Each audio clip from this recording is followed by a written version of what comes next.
Sharon Audubon is just an amazing place. And if you don't appreciate nature, well then shame on you. Simply because we live in an area that has some of the most amazing, and I do mean amazing, nature right with us. My own backyard. I have cameras, not to protect my house for security, but to see the bears, the coyotes, the fisher cats, no mountain lions yet, the bobcats, and all the other wildlife that come out in the dark and we're around. The Sharon Audubon is a place that you can go if you're 2 to 92. And this morning we're going to be talking with Bethany Sheffer. She's a volunteer coordinator and naturalist at Sharon Audubon. The Pumpkin Trail is come and gone. The start has come, but the Pumpkin Trail opened up on the 28th and runs through November 11th. So let's say good morning to Bethany. Bethany, good morning. Thanks for joining us.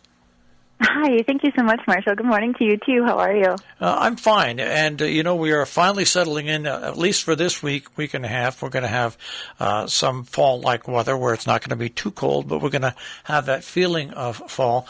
Let's talk a little bit about the Pumpkin Trail, which is now running through November 11th.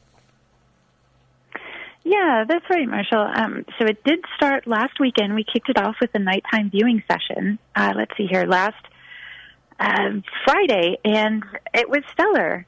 We had to cancel our nighttime viewing session for Saturday just because of the inclement weather, but we had good turnout. The pumpkins were beautiful. We had, folks from our community that donated pumpkins that they either carved or they decorated, and then we actually had a little cohort of volunteer pumpkin carvers, too, that set up some really exciting and really neat installations along the property, too. So it was a lot of fun last Friday, getting to see all of that lit up in the dark. I guess did people come out for this on Halloween as well?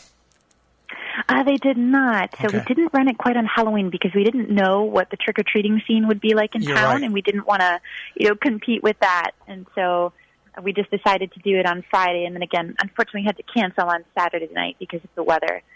But even if we won't be doing any more nighttime viewing events this coming week, those pumpkins will still be on display all the way up until November 11th.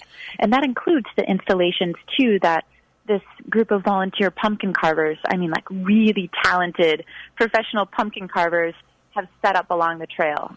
So if folks are wanting to see just really, really just spectacular, creative ways that people can really do some delightful things with pumpkins, we invite folks to come out.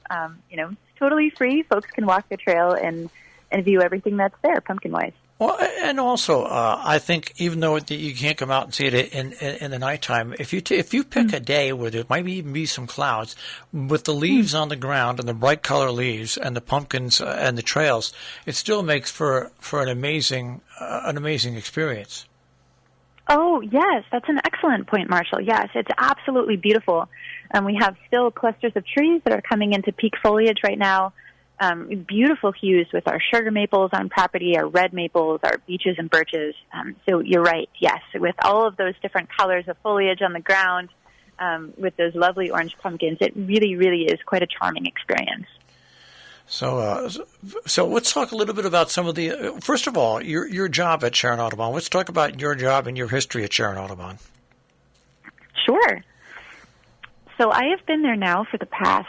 It's kind of wild to think about, but I've been there now for a year and a half at Sharon Audubon.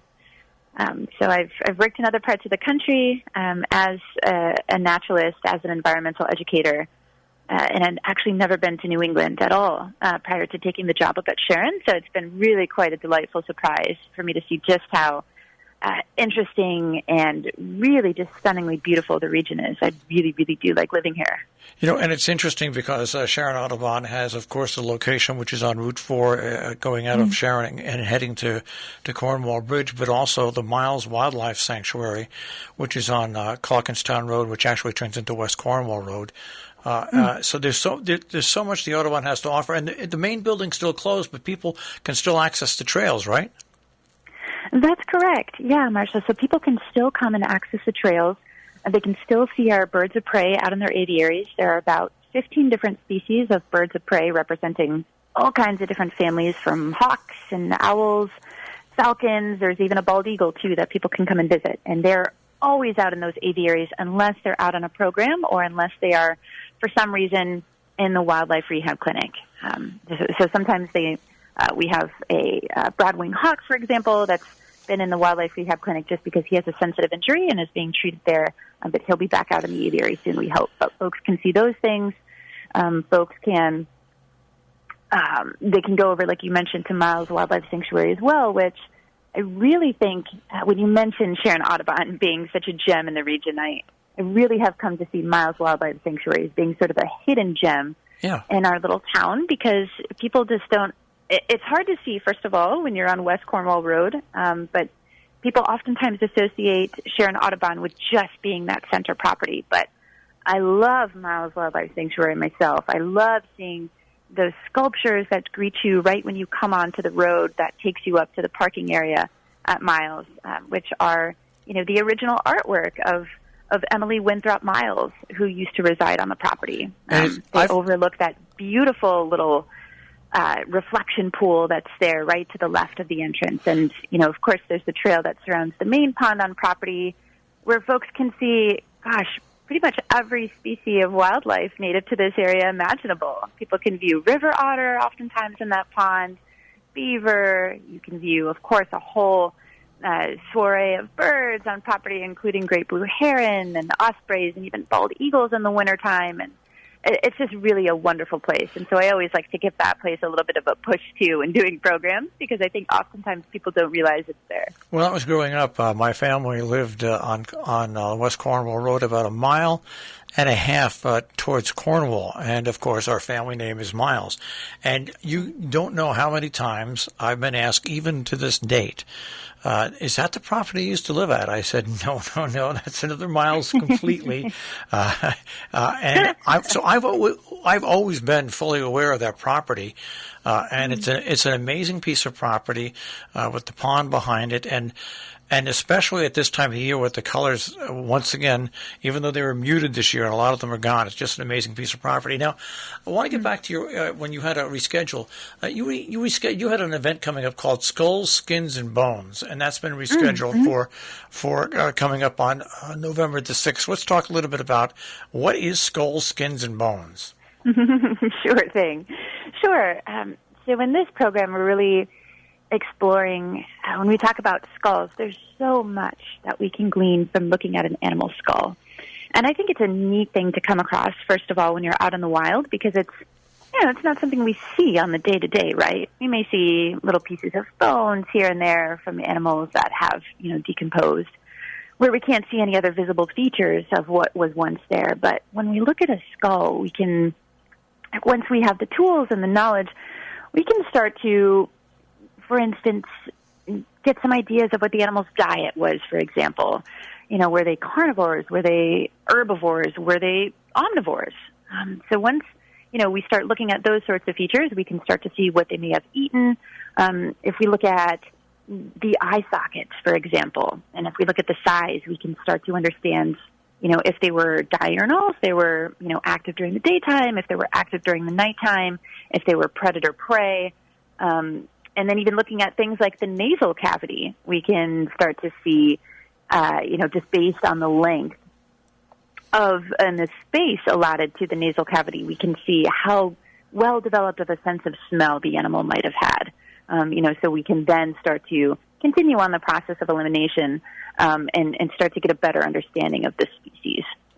Which isn't the ultimate goal. I always like to remind people, too, is figuring out what the animal is. But I think it's much more interesting, actually, to start to discover which senses the animal relied on most, and what its role ultimately was in the ecosystem, being predator-prey and that sort of thing.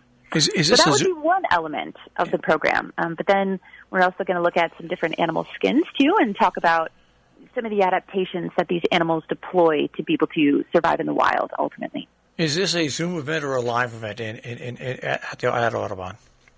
It is a live event, actually, Marshall. Yeah. And it runs. It starts at 3:00 on the 6th, right? Yes, that is correct. And do people have to register for it or just show up in mass? Oh, yeah, great question. So people do have to pre-register, and they can simply just go on to sharon.audubon.org, and then they'll find a tab on the homepage that's labeled Events.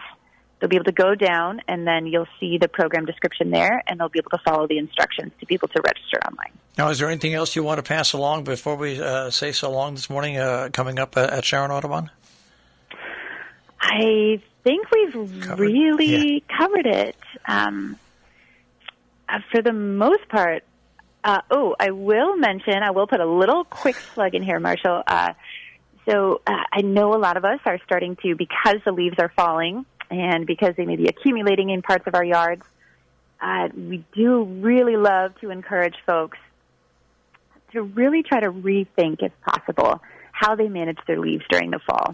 We have lots of little animals that overwinter in those leaf piles, butterflies, moths, and cocoons, species that we love, right? Like the Luna moth, the great spangled fritillary, even the little woolly bear caterpillars that we love seeing moving around in the fall time. Those guys are all snuggled up in these leaf piles. And so there's really a growing body of evidence from folks like Doug Talamede, renowned entomologist from the University of Delaware, and his colleagues that have been really making a strong case for helping us to preserve our biodiversity and help bolster food webs in our own backyard by either just leaving those leaves be, or if we do want parts of our lawn to look a little bit more tidy, we can actually just rake those just into piles and put them to the sides of our yard or at the bases of trees so that those decomposing leaves continue to nourish the soil and provide those critters that live below the soil with the nutrients that they need to be able to continue doing their jobs as decomposers. But also to really preserve all those little insects that live in there that then help to feed all kinds of animals the following spring. Back when I actually used to own a piece of property, what I used to do after each fall, I used to take the leaves and rake them back, and I would rake them back to within about 3 or 4 feet of the property line. And I would let them sit there, and obviously it did what they did. But the benefit for me was that over the course of 5 to 7 years, I expanded my lawn out about 3 or 4 feet because the leaves decomposed, and the grass got a chance to move out a little further. So you can kill 2 birds with 1 stone with that, actually. Yeah, it can have a lot of different kinds of benefits. And so, hey, I'm glad you did that, Marshall. That's great. I'm sure a lot of animals, too, appreciated that maneuver. All right. Well, thanks for joining us. I know I appreciate and understand the importance of Sharon Audubon. And once again, folks, Sharon Audubon is a part of National Audubon. And like us here at NPR, we're a part of National Public Radio. But we won't exist unless we make our own local budget work. And it's the same thing for Sharon Audubon, where their local budget is important, and if there's any way people can support you, I think it's a very important part monetarily. Yes, thank you so much, Marshall. Yes, so if folks would like to donate, they can jump on our website.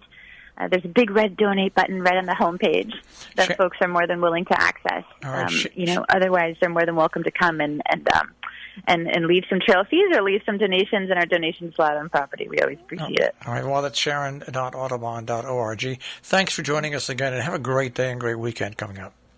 Thank you so much, Marshall. You as well. We'll talk to you again soon. All right. Take care. Sharon Audubon. Once again, sharonaudubon.org on the web.